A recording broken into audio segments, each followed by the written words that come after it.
call me Marcy, please, Katie. Oh, so Marcy, tell me a little bit about your new book, Poor Richard's Almanac for Kids. Well, my co-author, Melissa Jo, and I... Where is Miss Jo today?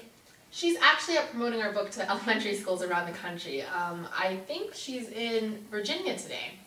So Melissa and I decided to write this book in order to bring the complete Benjamin Franklin to a younger generation. The younger generation knows the basic facts about Franklin, but they don't know the true Franklin, the highly intelligent, witty, and even sometimes bawdy Franklin. Melissa and I have been friends since an early age, and we always shared a deep fascination with Franklin.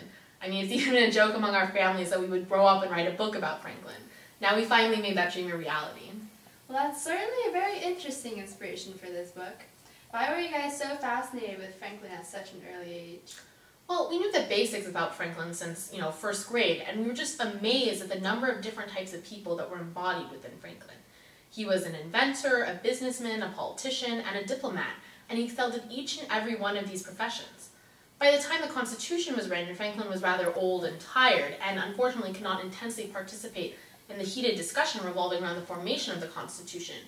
But he was still greatly involved in the forming of America, the independent nation. In addition, Franklin was a people person. He appealed to the common people, but was also respected by the wealthy. For example, during the American Revolution, he traveled to France to persuade the French to help the American cause. While there, he dressed in clothes that were more suited for a commoner than for a respectable politician. It was a gamble, but it paid off, as the French loved his honesty and daring. Why did you focus on Franklin's Poor Richard's Almanac when bringing Franklin to the younger generation? As you noted, Franklin had a myriad of contributions to America.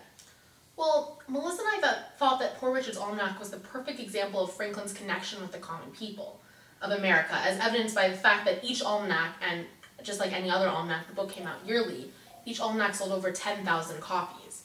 Franklin certainly did participate in a number of amazing activities, but while writing and publishing, Franklin could remove himself from the politician Franklin that everyone thought they already knew.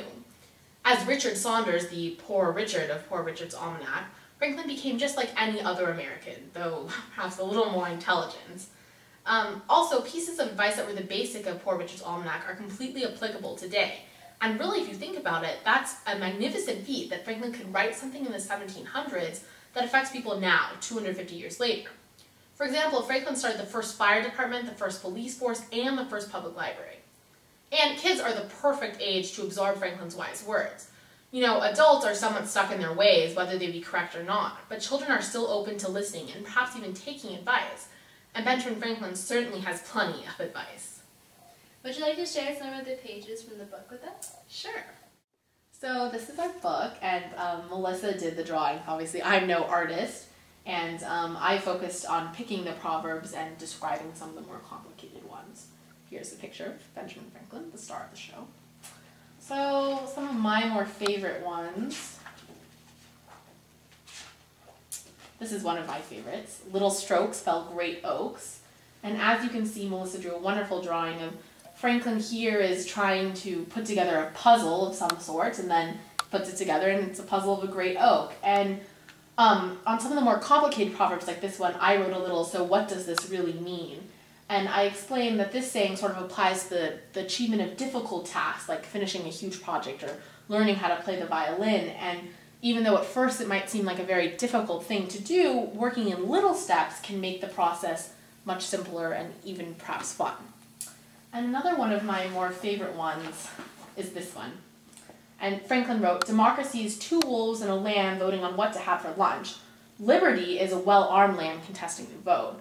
And Melissa drew here how, two wolves would vote for a lamb, whereas the one lamb would vote for grass, and that's democracy. But democracy is really nothing without liberty. And you need liberty in order to make sure that democracy is checked and make sure that democracy isn't put into a bad place. That's our book.